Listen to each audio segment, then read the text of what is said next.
Vamos lá, o Tribunal Superior Eleitoral pretende realizar uma série de consultas públicas para estipular mudanças e estabelecer diretrizes gerais para a gestão e distribuição dos recursos do Fundo Eleitoral, o chamado Fundão. Entre as principais mudanças sugeridas pela relatora, a ministra Carmen Lúcia, está a inclusão de informações sobre os critérios fixados para a distribuição do dinheiro pelos dirigentes partidários. A expectativa é que o Fundo Eleitoral, no pleito de 2024, chegue a quase 5 bilhões de reais, mais precisamente 4,9 bilhões. Renato Batista, como você enxerga essa discussão no âmbito do TSE sobre critérios para a distribuição do fundo eleitoral entre os candidatos? Kobayashi, eu sempre vejo essa discussão do fundão eleitoral com as instituições, os políticos, os tribunais, o Tribunal Superior Eleitoral sempre querendo, de alguma maneira, criar regras aí sobre a utilização do fundão. Só que o problema não são as regras para a utilização do fundão, o problema é a existência do fundão eleitoral.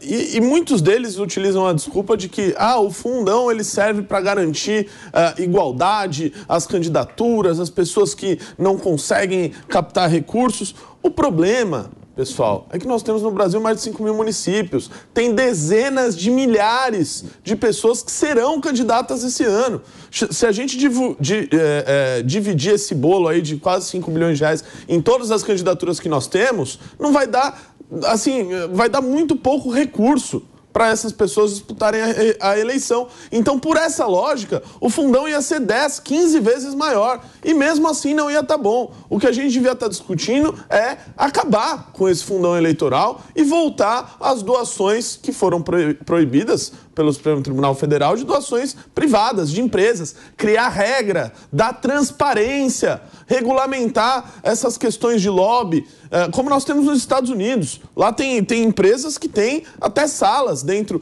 do Poder Legislativo, onde fica muito claro qual é aquele deputado, qual é aquele parlamentar que está lá defendendo o interesse corporativo e qual não está, qual está lá defendendo o interesse público, o interesse das pessoas. Isso precisa ficar transparente. O que não pode é ficar colocando essas questões debaixo do tapete. E aí, Diego? Concordo integralmente com o Renato. Financiamento público de campanha é uma excrescência que tinha que ser extirpada do nosso país. E só para complementar, Renato, as informações que você trouxe aqui, a principal finalidade da criação do financiamento público de campanha seria para evitar, por exemplo, o Caixa 2. E teve um efeito contrário, esse é dado objetivo também, estimulou que as candidaturas operassem os seus caixas paralelos. Só que nesse caso aqui, considerando, enfim, não o país que a gente quer, mas o país que a gente tem, eu vejo com bons olhos esse tipo de regulamentação, porque nas últimas eleições nós tivemos 90% do fundo eleitoral dedicado a só 3,5% das candidaturas. O que isso significa? O cacique partidário recebe lá um bolo de dinheiro para distribuir entre as suas candidaturas e ele descarrega todo esse dinheiro nos grandes figurões do partido. Então, quem recebe muito dinheiro do fundo eleitoral é o deputado que vai para a reeleição, enfim, a subcelebridade ali que é candidata e que nas pesquisas aparece muito bem. Esses candidatos pequenos que não teriam condições, enfim, que não têm estrutura de campanha, não conseguem ver a cor desse dinheiro. Então, assim, a regulamentação, de fato, o fundo deveria acabar, mas como o fundo não vai acabar, ao contrário, ele foi ampliado agora esse ano pelo governo, bom que tem uma regulamentação para dar um pouco mais de transparência na divisão. Ô Diego, só fazer um parênteses no que você disse, o problema é que os caciques, eles têm um poder ali discricionário para, enfim, passar esse recurso para as candidaturas. Então eles vão justificar, olha, nós passamos apenas para aquelas candidaturas muito competitivas, de acordo com a estratégia partidária. Vão dar uma desculpa genérica ali para essa regulamentação que está vindo do TSE. É isso que vai acontecer. Ô Cristiano Vilela, hoje a gente tem um grande poder do cacique partidário dele escolher para quem é que vai o dinheiro do fundo partidário. Então tem lá uma lista de tantos candidatos, ele vê os preferidos, bota mais dinheiro naquelas campanhas e outros ficam sem a fatia grande do fundo eleitoral. Então você já começa ali com um desequilíbrio dentro do próprio partido. Por outro lado, há quem defenda que a distribuição deveria ser igualitária, o mesmo valor exato, dividido certinho entre todos os candidatos, o que, às vezes, para o partido não é tão interessante, ele sabe qual é aquele que tem mais potencial. Se ele pega alguém que já tem uma vivência na política, já tem um nome conhecido, já tem uma base eleitoral, não vale a pena o partido fazer o mesmo investimento nesse, e fazer exatamente o mesmo investimento naquele que é totalmente desconhecido, novato, que vai se aventurar pela primeira vez na campanha. Será que a gente vai conseguir chegar num meio termo aí, de um jeito em que não fique nem tanto igualitário e nem tanto livre na mão do cacique partidário? Eu não vejo chance nenhuma, Koba. E eu não vejo chance nenhuma por quê? Porque esse formato que nós temos hoje é um formato totalmente anacrônico. Eu concordo totalmente com o Renato. A gente tem que discutir, está mais do que na hora de discutir, a existência especialmente do fundão eleitoral. Mas não tem justificativa você ter hoje um processo eleitoral que é financiado predominantemente por recursos públicos, por quase 5 bilhões de reais destinados ao fundão, fora fundo partidário, fora gastos administrativos com eleição. É um custo bilionário. Eu vejo que mais do que nunca a gente tem que regulamentar, sim, uma forma de você ter o estímulo à doação privada, aos recursos privados, com teto, com limite, para não ficar aquela bagunça que era antes, que uma mesma empresa doava 50 milhões de reais para tudo que era candidato. Então, tendo teto, tendo limite, eu vejo que dá para se trabalhar. E uma coisa, Koba, que você colocou, dentro dessa questão do caciquismo político que a gente tem no Brasil, tem uma série de países no mundo que estabelece, já que os partidos políticos, eles exercem uma função privada, mas ao mesmo tempo pública, porque eles têm o monopólio por lançar candidatos, uma função importante para a democracia, os partidos políticos têm que obedecer determinadas regras. Uma delas é a regra democrática, a partir no sentido de que os dirigentes partidários têm que ser alternados no poder. Isso eu acho que seria uma coisa tão importante para o Brasil, porque quando a gente olha nominatas de partidos políticos no Brasil, nós vemos um partido, o fulano é presidente há 20 anos, no outro, o outro é presidente há 10, no outro é presidente há 15. Você vê um total caciquismo, um total coronelismo e um comando das estruturas partidárias que, como foi bem colocado aqui na mesa, manipulam esse recurso, estabelecem a divisão desse recurso na forma como bem entendem. E aí, Felipe Monteiro, a gente passa, naturalmente, como já foi falado aqui, pela discussão. É financiamento privado ou financiamento público da campanha eleitoral? Você acha que qual seria o modelo ideal de financiamento? Dentro da ideia do financiamento privado, a gente teve aquela proibição para as pessoas jurídicas, né? Para as empresas darem as suas doações, mas as empresas continuam dando de outro jeito, burlando o sistema por meio de pessoas físicas. Qual que seria a solução ali, o melhor caminho para o financiamento partidário brasileiro? Na minha opinião, o modelo ideal seria o incentivo de doação de pessoas físicas, não é?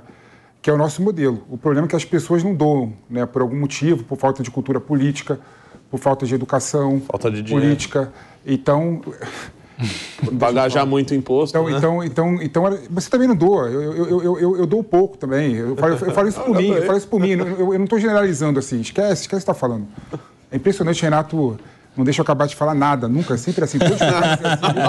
Fala, cara. Ele me interrompe o tempo inteiro. E assim, democracia custa caro. Democracia custa muito caro, não é? Você, por exemplo, financiar os parlamentares do Brasil, financiar o poder executivo, o poder judiciário, que também integra a democracia, o Estado Democrático de Direito, é caro. E eu não vejo nenhum problema em botar dinheiro na democracia. Quando eu vejo financiamento público de campanha de 5,6 bilhões de reais, é um valor astronômico, mas eu acho pouco comparado com o que eu acho que tem que ser uma democracia viável no Brasil. E quando eu divido 5,6... Você quer falar e depois eu falo? Quanto você acha que tem que ter? Quando eu vejo, por exemplo, que eu pegando 5,6 bilhões de reais e eu divido pela média dos eleitores, são em torno de 200 milhões de eleitores, 150 milhões de eleitores, não é? Esse valor significa que é um pouquinho mais de 20 reais por eleitor. Ou seja, qualquer pessoa que faça uma análise séria do valor que está sendo disponibilizado no fundo eleitoral, esquece que 20 e poucos reais por eleitor é pouco, é muito pouco. É muito pouco. Então, assim, eu não vejo nenhum tipo de problema a gente botar dinheiro para desenvolver a nossa democracia. Agora, o que eu acho que a gente tem que discutir de forma séria, o problema é isso, a gente não discute de forma séria. A gente fala, é um absurdo fundão de 5,6 bilhões de reais, é um absurdo dinheiro público nas eleições. O que a gente não discute de forma séria é como que a gente pode reduzir o custo de uma campanha eleitoral. Como a gente consegue melhorar a democracia partidária de modo que o cacique partidário seja uma figura inexistente e que o presidente do partido divida o valor do fundo eleitoral de forma melhor e mais econômica entre os candidatos. Isso a gente não discute. A gente fica discutindo bravatas e factoides o tempo inteiro. Muito bem. A gente tem 20 segundos para cada um fazer um contraponto, porque a gente tem o horário do break. Me desculpa, Pepe, é só que a gente tem que ir pro break. Engraçado que Primeiro cedo ao Renato. Vai, ao Diego. Então vai, 20 segundos cada um. Coincidência Na volta você volta falando. Não, é muito rápido. Então, qual é o valor de quanto tem que ser o fundão? Se 5,6 bilhões é pouco para você. Tem que ser quanto? Como que assim? Tem que ser quanto? Ah, tem que fazer um estudo sério, Renato. Ah, quanto? Quer que eu fale de sopetão, quanto que é? Eu acredito. Isso é bravata, é factóide. Eu não achei que você tinha preparado eu não faço pro debate. discussão assim. Achei que você estava preparado. Eu não faço discussão. Você falou que a assim. discussão tem que ser séria. Eu não faço discussão assim. 15 segundos, Diegão, põe pro break. Você tem que ser sério, Pepe. Eu me pergunto, se nós sairmos na rua e perguntar à população a respeito de um valor de 5,6 bilhões para o fundo eleitoral e informar essa mesma população que as escolas cívico-militares estão sendo descontinuadas por questão de 500 milhões, que está tendo contingência na casa dos milhões da educação, da segurança, da saúde, eu tenho certeza que esse valor de 5,6 bilhões, numa análise séria, seria excluído por grande parte da nossa população, Pepe. Duvido. Eu acho impressionante o seguinte, uma coisa que eu acho engraçada. Sempre a palavra acaba em mim aqui. Eu sempre sou o último a falar e sou... Você é o que mais fala. É o que mais fala. O Pepe, só vamos lá. Seu tempo está preservado, mas é que o Renato falou que sempre acaba em você, que é só você que está falando. Não, sempre. não é verdade. Vai, Felipe Monteiro. Não é verdade. Democracia é cara. Ditadura é muito mais barato. Se tivesse, por exemplo, um governo de uma pessoa só, sem eleição, aí não ia ser 5,1 bilhão, ia ser R$0. O que vocês preferem? 5,1 bilhões para a democracia ou nada numa estrutura autoritária? E aí eu quero falar com... Argumento falacioso. Aí eu quero falar com o Diego que ele colocou aqui. Claro, se você comparar 5,6 bilhões de reais com qualquer métrica, é muito dinheiro. Com educação, é muito dinheiro. Com saúde, é muito dinheiro.